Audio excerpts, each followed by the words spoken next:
Bien, como les decía, vamos a hacer un ejercicio de formulación de política agraria en términos generales, en un enfoque crítico y orientado al campo, a una zona rural relativamente pequeña, como es la del municipio de Ibagué, pero esto puede usarse para aplicarse como modelo de formulación de política para distintas zonas rurales del país. Entonces, no estamos hablando solamente de un caso particular, sino que esta perspectiva de formulación de política agraria con enfoque ambientalista pues puede aplicarse a distintos lugares, ¿no? del territorio colombiano, incluso más allá. Bueno, una de las primeras condiciones que se convierten en un tema esencial o capital hoy mismo es orientar la política agraria en un principio a través de un enfoque ambientalista fuerte, que pueda dar lugar a una matriz de gestión de otro tipo de actuaciones de la política agraria a nivel local, y que se hace necesaria pues hoy más que nunca, en la medida en que la degradación ambiental, incluyendo los cambios en materia del clima o las variabilidades climáticas, pero especialmente el cambio climático, pues hace que esto sea más urgente o acuciante. Bien, pues una de las primeras cosas que como formuladores de política agraria debemos considerar es efectivamente las protecciones a los bosques riparios o los bosques de galería, que son estos desarrollos vegetales maduros, estos desarrollos de arbóreos que adquieren una madurez importante y que hay que dejar que pues se desarrolle y alcance niveles de biostasia importantes, es decir, que alcancen su máximo su máxima explotación biológica. Y pues esto es absolutamente importante considerarlo para todas las fuentes o buena parte de las fuentes de un municipio. En el caso del municipio de Ibagué, pues todos los bosques o todas las vegetaciones riparias que hay alrededor de las quebradas más importantes, de los ríos más importantes, y con especial interés en aquellos donde el bosque ripario o el bosque de galería ha sido duramente intervenido, duramente explotado. En esos sitios, en esos lugares se hace perentorio implementar una política forestal que pueda, conservacionista, que pueda protegerlos, que pueda garantizar su conectividad biológica o su malla ambiental dura o fuerte, con el fin de que pues se vean protegidos y al mismo tiempo interconectados, para asegurar como por lo menos que la malla ambiental rural, perdón, del municipio, y que debe conectarse con la malla ambiental urbana, pues adquiera consistencia, adquiera conectividad y pueda servir de futuras políticas agrarias que muchas veces serán coyunturales, otras veces no lo serán, pero que es importante contar con ello. Entonces, fundamentalmente, un paso a dar en la dirección ambiental deseable sería entonces proteger estos bosques riparios o bosques de galería. Recordemos que estos bosques se desarrollan a lo largo de los ríos, quebradas, riachuelos y otros cuerpos de agua, incluyendo humedales, incluyendo también, por supuesto, fragmentos de bosques en lagos, lagunas, etcétera, etcétera. Entonces es importante que este tipo de bosques nosotros, o de selvas o reductos de selvas, los tengamos presentes para hacer o garantizar una protección. Una protección que lo deseable es que sea de carácter absoluto. Otra intervención importante es que la mayoría de las fuentes que corresponden a ríos, arroyos o quebradas o ríos de montaña, difícilmente se les puede aceptar explotación minera. Los cambios que se producen de carácter hidráulico, los cambios que se producen en los orillares, el impacto negativo que también se genera en la fauna, específicamente pues en la acuifauna y en la herpetofauna, pues es absolutamente indeseable, y esto pues adicional a esto los problemas relacionados con riadas o avenidas torrenciales, con avalanchas o con avalanchas de lodo y otro tipo de amenazas que son muy perjudiciales para las poblaciones asentadas río abajo, pues lo que nos están diciendo es que las actividades mineras en estos ríos de montaña o en estas quebradas de montaña en principio no deberían ser permitidas, y si hay un uso, una explotación que se considere razonable, solamente tendría unos volúmenes de extracción bien definidos, únicamente cuando se compruebe que hay exceso de sedimentos o de material que podrían ser removidos y que ello implica que se destruyan orillares o se destruyan playas, o que se destruya la capacidad de disipar energía que trae el propio río o que tiene la propia quebrada, para evitar riesgos o para evitar amenazas de inundaciones o de avalanchas de lodo. Otro tipo de intervenciones que es importante también tener en cuenta son los procesos de deforestación intensivos que se están dando en distintos lugares, ¿no?, del país, y aquí también de Ibagué. Hay un impacto importante sobre, pues, las selvas andinas en general, la selva altoandina, que pues ya no se puede permitir, es decir, las deforestaciones que a la fecha se han presentado en buena parte de estos municipios de la cordillera central de por sí son masivas, y no se deberían permitir que la frontera agrícola pues se siguiera expandiendo, se siguiera desplazando. Por tanto, es perentorio, es importante que no se vuelva a permitir la deforestación. En el caso de Ibagué, yo les mencioné que hubo varios lugares o varios puntos o haciendas como La Selva, Meridiano, Indostán, El Palmar, El Humedal, Siberia, Santísima Trinidad, entre otras, que por denuncias del propio inspector de policía de cada corregimiento, pues se dijo o se denunciaron como lugares donde se estaban presentando deforestaciones masivas. Otro asunto importante son el manejo de los bordes de los parques nacionales naturales de los nevados. Estos bordes han sido fuertemente intervenidos, muchas veces pues no se respeta su limitación geográfica o su delimitación ambiental para definir dónde se pueden hacer actividades agrícolas de bajo impacto, de alto impacto, y dónde no. Entonces, ese tipo de delimitaciones son muy borrosas, no se gestionan bien, y la política agraria de enfoque ambientalista exige que estos límites sean bien conservados, sean vigilados, y que se gestionen con la comunidad misma que ocupa el interior de los parques nacionales naturales de los nevados, y también sus bordes externos. Estas comunidades pues deben ser incluidas en unos procesos de cogestión para poder concertar los distintos usos agroecológicos que se pudieran en principio aceptar. Sobre esto no vamos a hacer fundamentalismos de ningún tipo, pero es claro que al interior de los parques nacionales pues tenemos pues familias campesinas que se han dedicado por décadas, incluso por siglos, a la explotación agropecuaria. Entonces, si se trata de pequeños y de medianos productores, lo deseable es concertar con ellos modelos de producción agroecológicas que sean de bajo impacto, que no sean a gran escala, y que esto permita pues generar mínimos impactos e incluso asegurar cierta conservación de un paisaje agrario bajo el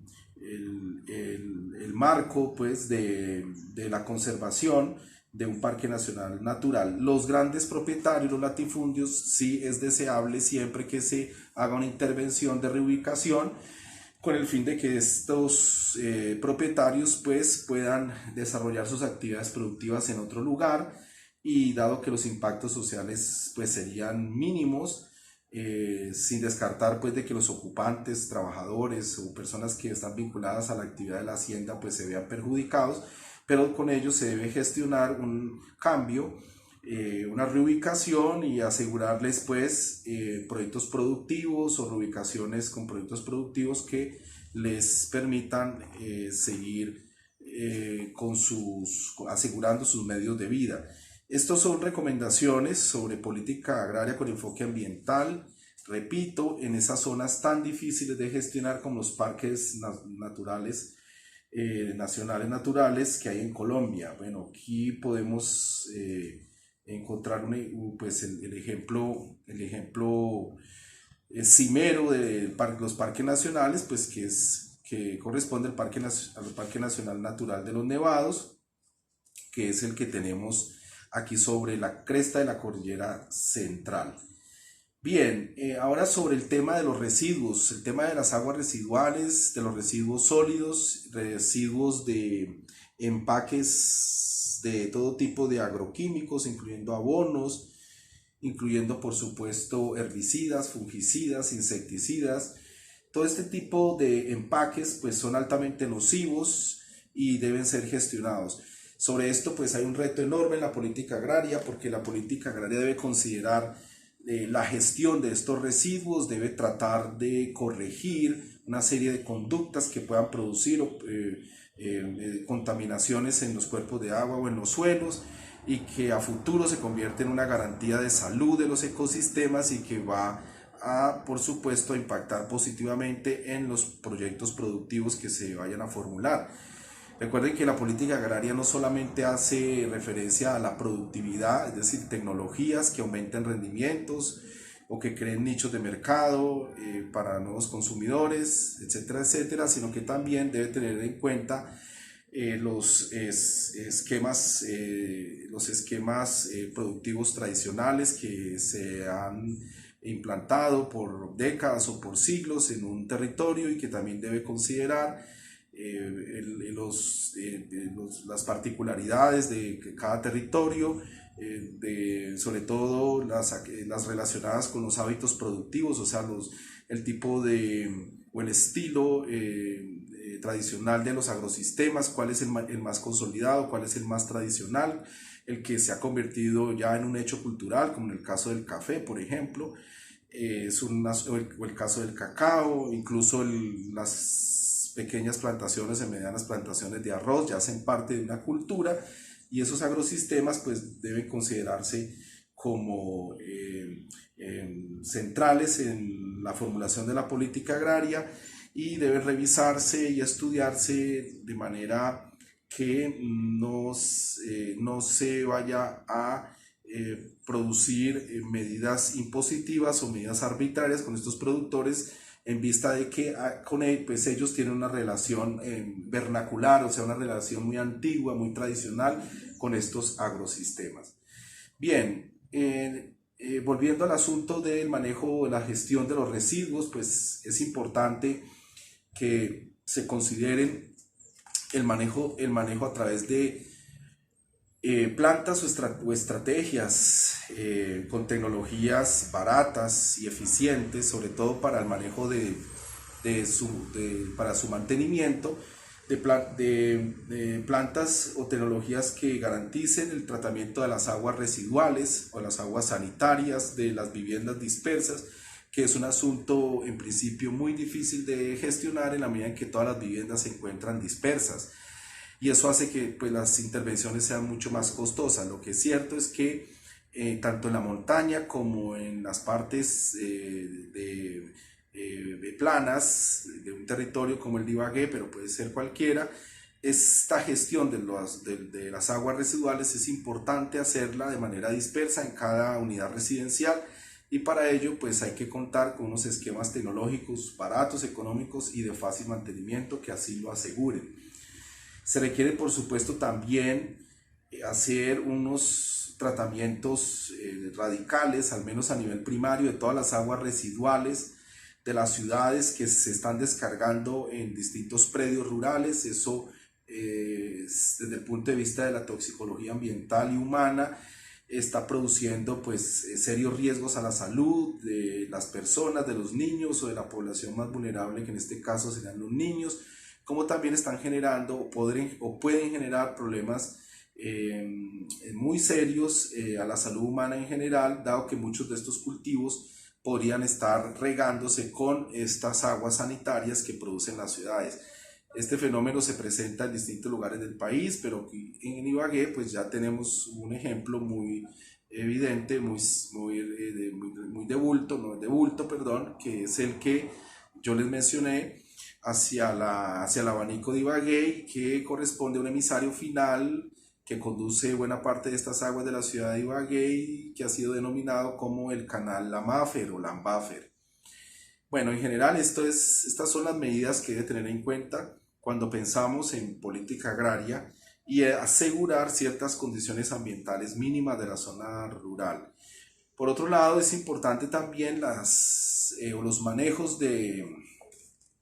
agua potable, de la vivienda dispersa, que es muy costoso también asegurarlo pues porque las viviendas están distantes unas de otras y la redistribución sería absolutamente costosa, pero existen soluciones como plantas de potabilización residenciales por unidad residencial que serían económicas, de muy fácil mantenimiento y de altos estándares de potabilidad o de calidad del agua, que se podrían considerar para poder asegurar la salud de la familia campesina o de la familia indígena en el caso de que tengamos ese asunto. Es un hecho que el agua potable no es de ninguna manera eh, una garantía de manejar el perfil epidemiológico de una población rural, pero sí que es cierto que en las zonas donde ya existe ocupaciones o explotaciones agrícolas o pecuarias, en esas zonas se corre el riesgo de que las fuentes de agua estén contaminadas y por tanto pues generen problemas a la salud, ¿no? Muy serios. Como también existen casos ya muy bien estudiados donde el agua, donde no está sometida a estos niveles de contaminación, con una distribución limpia y cuidadosa de la población, pues no es necesario que se hagan tratamientos de agua potable, en el sentido de que las poblaciones pueden fácilmente tolerar el hecho de que el agua sea suministrada de manera cruda. Sobre esto ya hay investigaciones, incluso hace parte de un proceso coevolutivo entre el ser humano y el recurso agua que beneficia el aparato inmunológico de los seres humanos. Pero este tipo de discusiones científicas muchas veces no se dan y no se considera la línea divisoria también en términos científicos entre el agua que está contaminada y aquellos casos en los cuales el agua no estaría contaminada, sino que pues se generaliza y no se ve con claridad dónde podría presentarse estos fenómenos. Lo que es claro es que en buena parte del territorio de Ibagué lo que uno encuentra es que el agua pues está seriamente contaminada y solamente hay algunos sitios o algunos bolsones donde el agua no lo estaría y donde sería permitida el agua cruda con un tratamiento previo, un manejo mínimo del agua sin que se someta a un proceso de potabilización clásica o tradicional. En en el tema siempre difícil de gestionar que son las erosiones en ladera, la política agraria debe considerar seriamente el manejo de la erosión. Hay muchas figuras que yo les había mencionado en su momento, como la conservación de suelos o distritos de manejo especial de suelos, etcétera, etcétera, que pues hacen que este fenómeno pueda ser mitigado a través de intervenciones, incluyendo deforestaciones, incluso se pueden pensar en terraceos para poder eh, atacar el proceso erosivo, bueno, entre otro tipo de intervenciones costosas que se pueden hacer, muros de contención o gaviones, muros de gravedad, que es lo mismo, y que nos permitiría contener el proceso erosivo. Bueno, cualquiera sea el caso donde se tienen erosiones radicales, difíciles de manejar, pues lo recomendable son hacer estas conservaciones a manejos de suelo de forma integral o a estas conversiones a distritos de conservación de suelos, valga la redundancia, que es una figura legal que tenemos, y en otros casos lo más recomendable es que los suelos sean sometidos pues a una zonificación rigurosa donde a partir de pendientes, por ejemplo, el 150% quede prohibido hacer o implantar agrosistemas, por el contrario, donde el uso principal de estas pendientes pues sea la vegetación o la reforestación o usos de conservación. Y por debajo del 150%, por lo menos hasta el 60 o 70%, eso depende de los estudios particulares, se podría recomendar siempre, es recomendable una faja de intervención con actividades agrícolas que exijan previamente un manejo geomorfológico del agrosistema Esto es un terraceo previo con el fin de evitar la erosión y con el fin de evitar también la irracionalidad en el uso de fertilizantes o biofertilizantes. Ese es, en términos generales,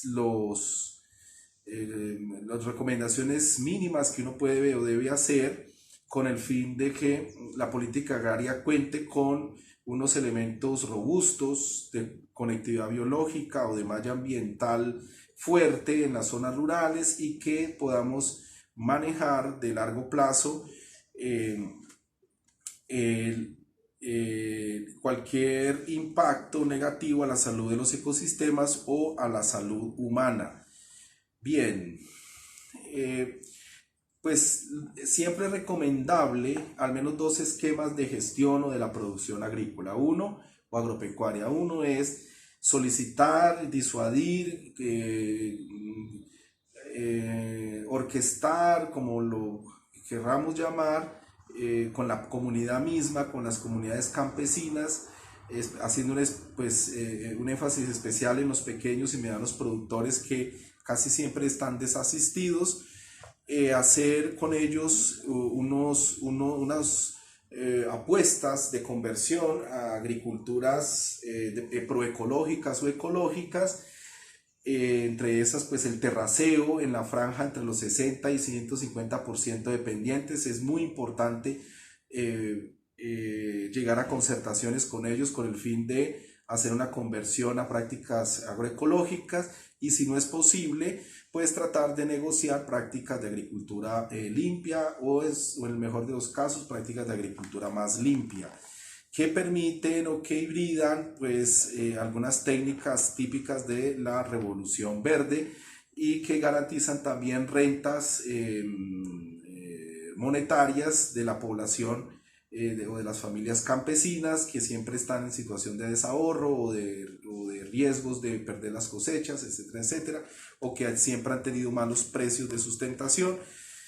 y que pues sería una solución intermedia que ustedes tendrían a la mano. Bueno, estos son en términos generales los elementos típicos que hay que, en primer lugar y de manera prioritaria, de forma cardinal, tener en cuenta para que ustedes echen las bases de una política agraria con enfoque ambiental. Otro asunto tiene que ver pues con el manejo del agua, pero específicamente lo que hace relación a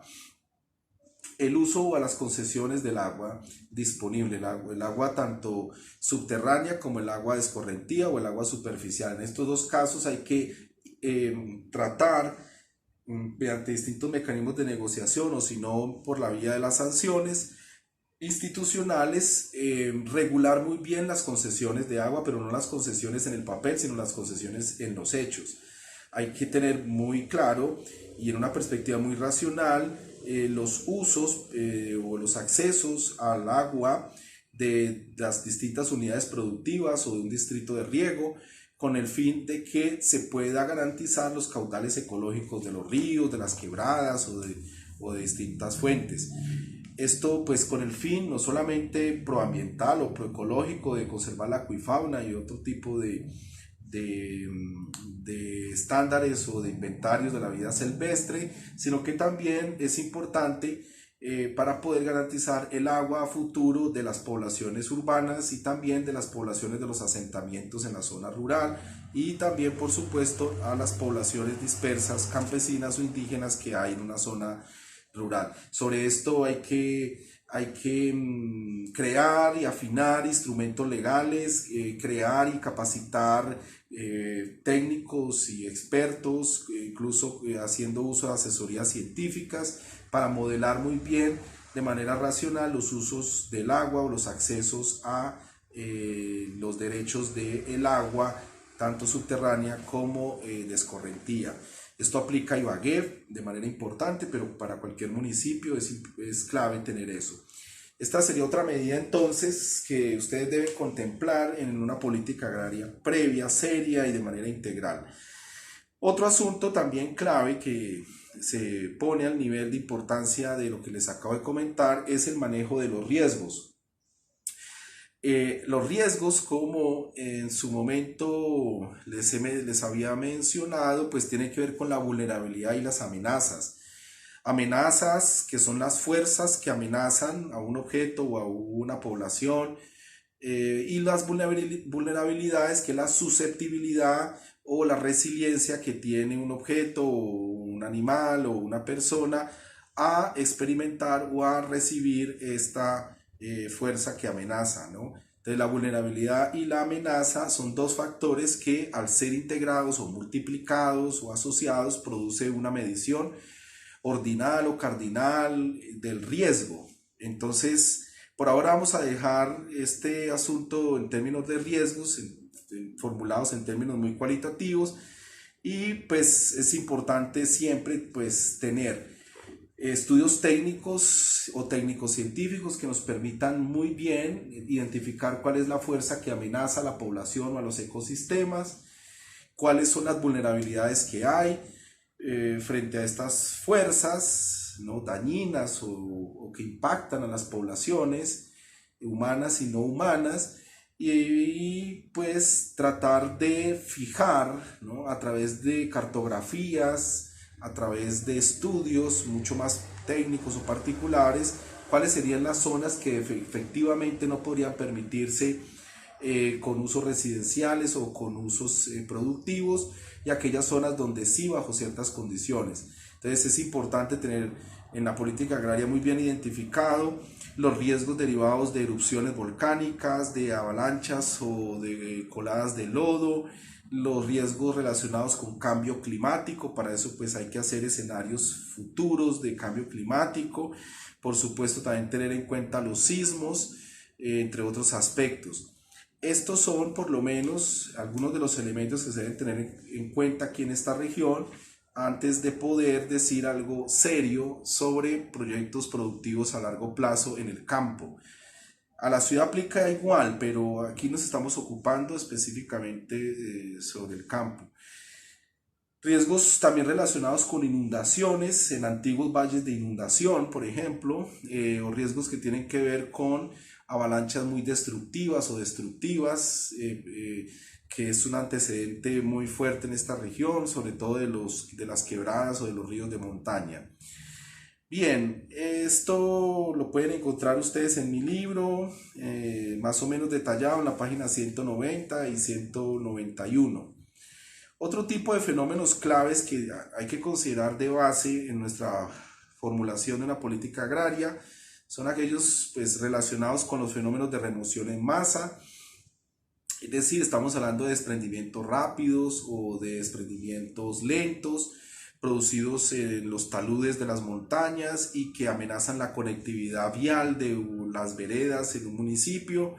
y que es muy importante tenerlos identificados, evitarlos o manejarlos. Los fenómenos de remoción en masa son diversos, son complejos, son muy difíciles de gestionar porque requieren inversiones costosas,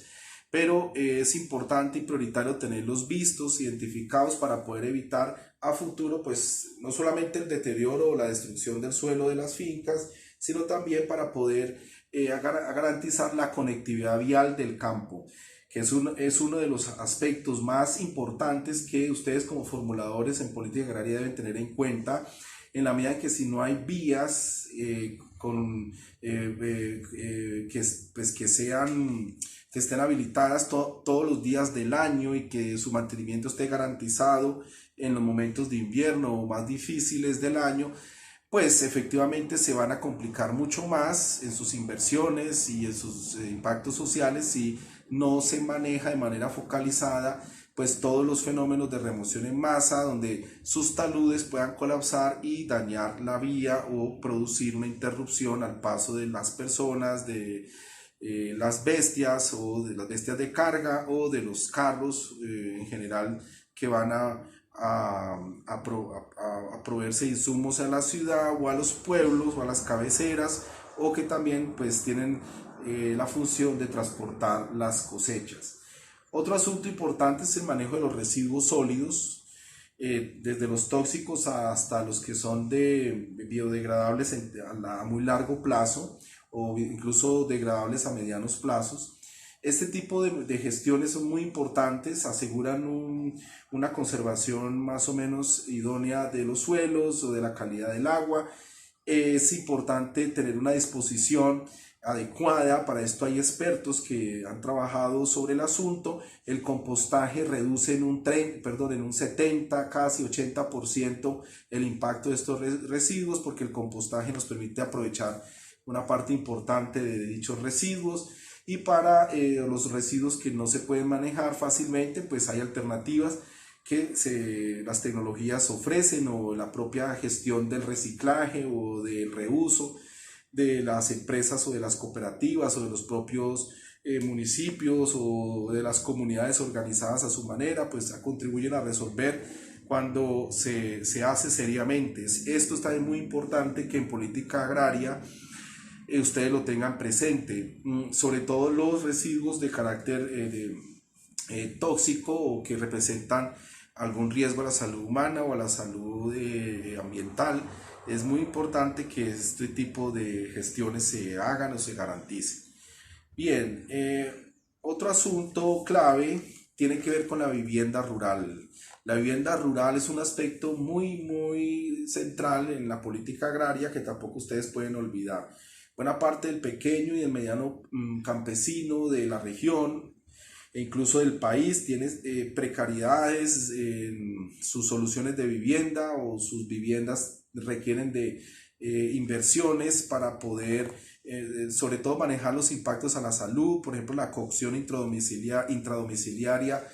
si no está controlada, puede generar afecciones muy serias a las personas que se exponen al humo durante años.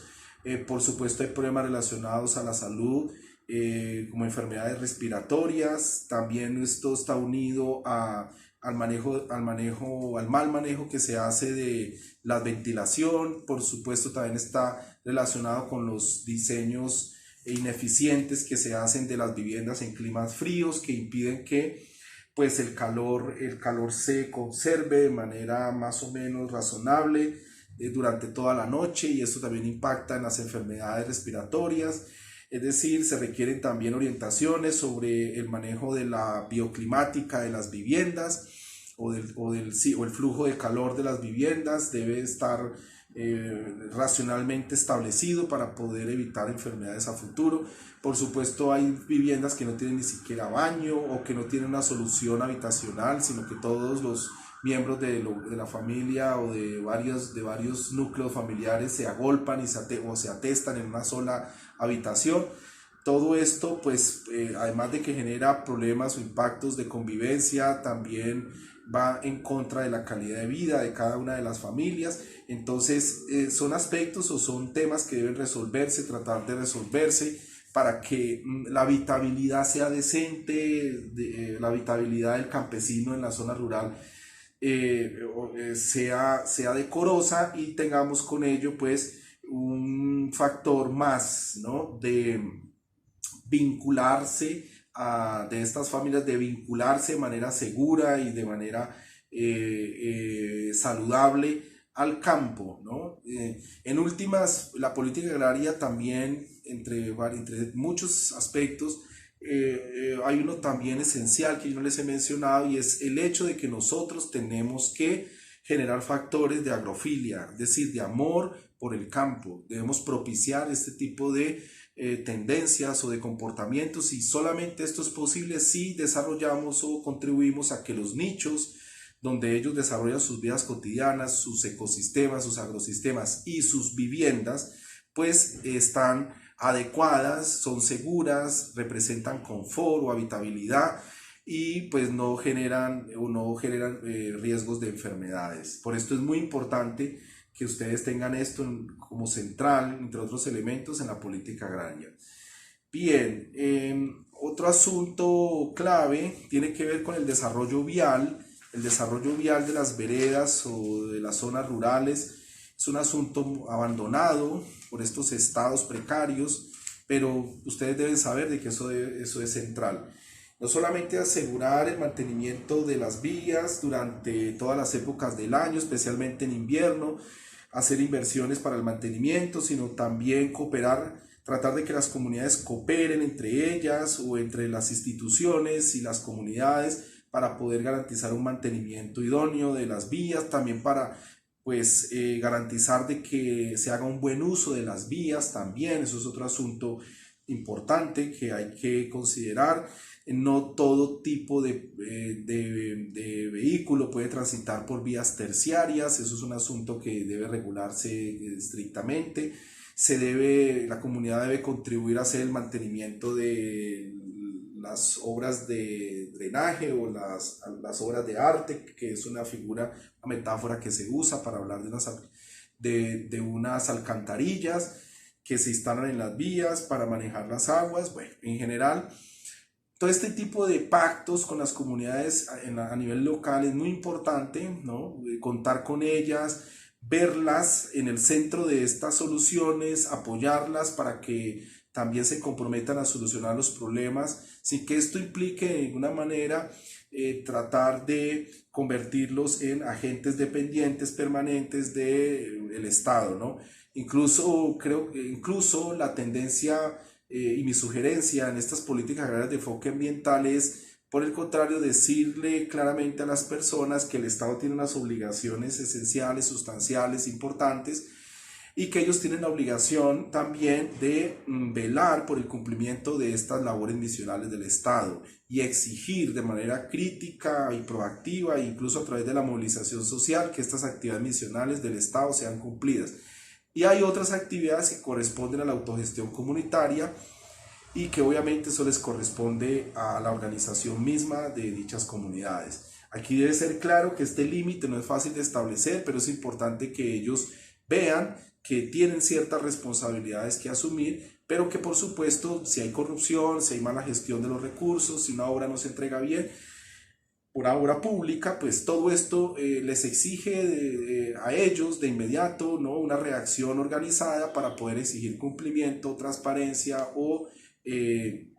la extirpación absoluta de la corrupción, por decirlo en términos más o menos utópicos.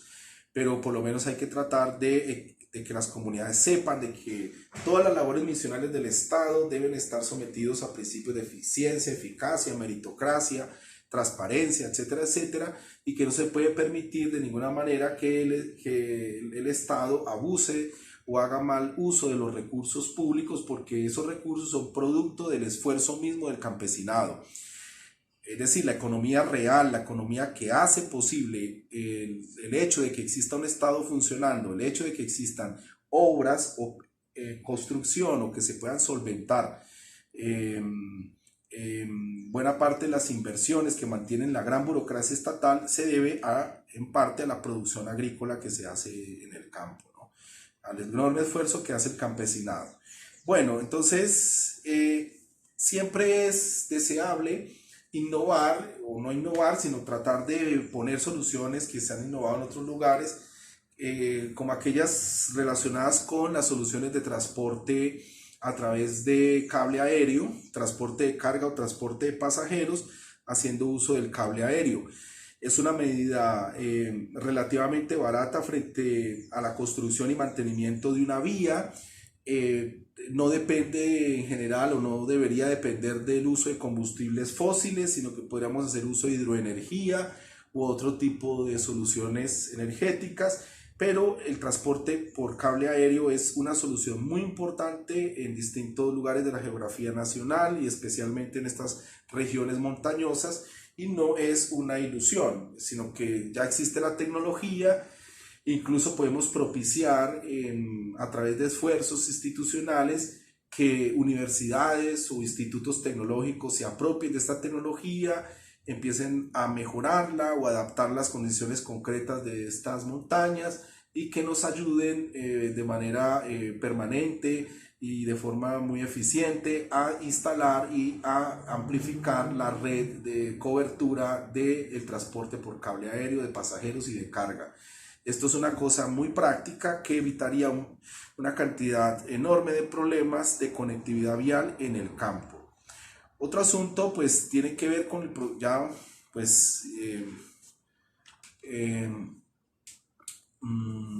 de gestión a nivel social y cultural muy difícil, pero que ustedes deben considerar en la política agraria. Y son los procesos de segregación que se van produciendo en las prácticas cotidianas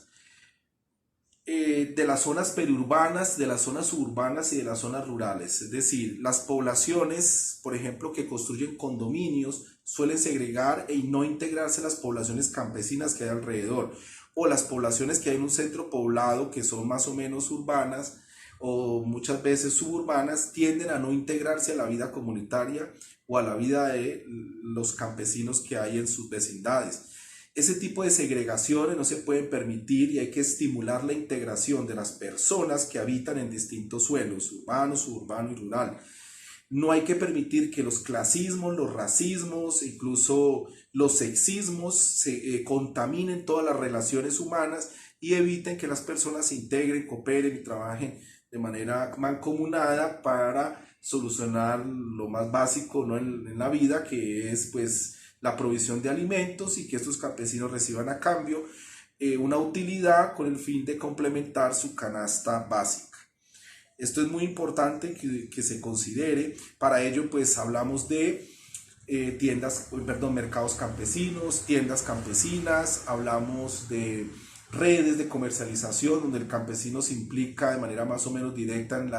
en la red de distribución y de consumo, pero donde también el urbano se solidariza o participa, así sea por intereses individuales, también participa en esta red de distribución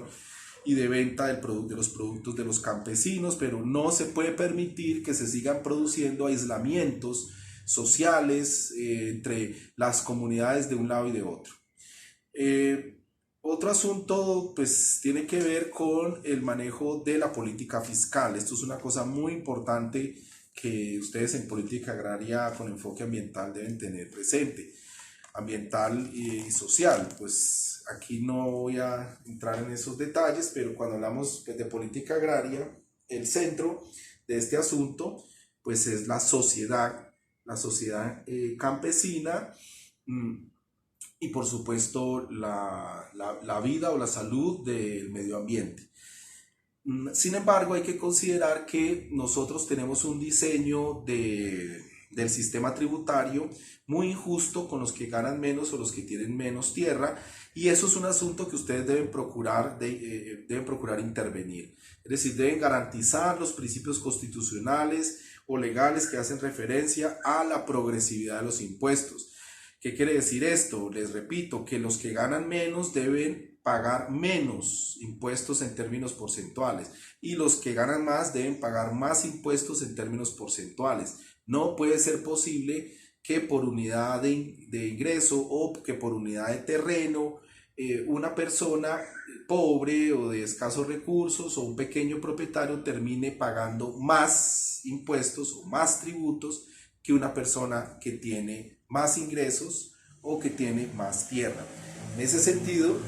tenemos que destruir sistemáticamente el sistema tributario actual y procurar a través de los municipios, se puede hacer ese tipo de esfuerzos, garantizar un sistema progresivo para el cobro del impuesto, por ejemplo, predial. Para otro tipo de impuestos se puede hacer lo mismo,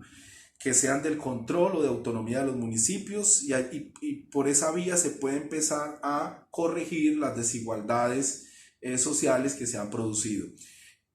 Producto de estos recaudos del sistema fiscal progresivo se pueden hacer inversiones en obras públicas u otro tipo de programas de subsidio, dotaciones o de impactos sociales en el campo, que incluso terminan beneficiando al propio terrateniente, así le haya tocado pagar más. Otro efecto importante es que a mayor cantidad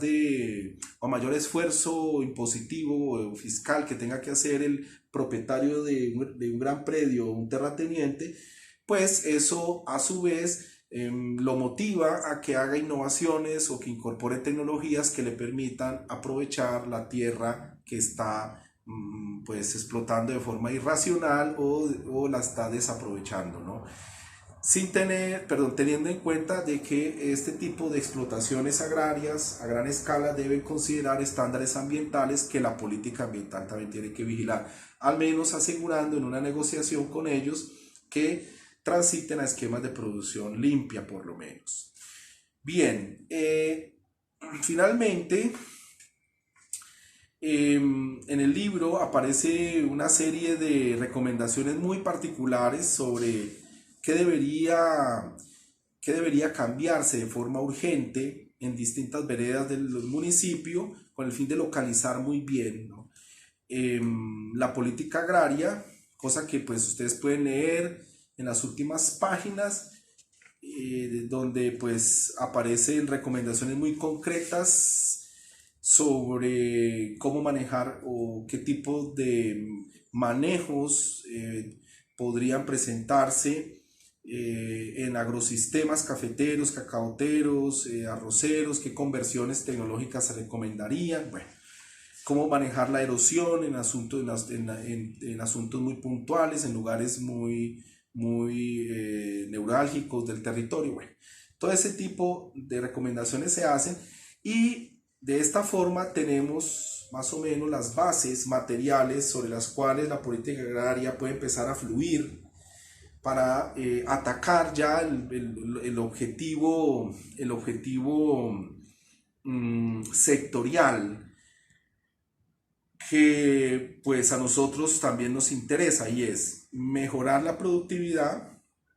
¿Eso qué quiere decir? Mejorar la tecnología, eh,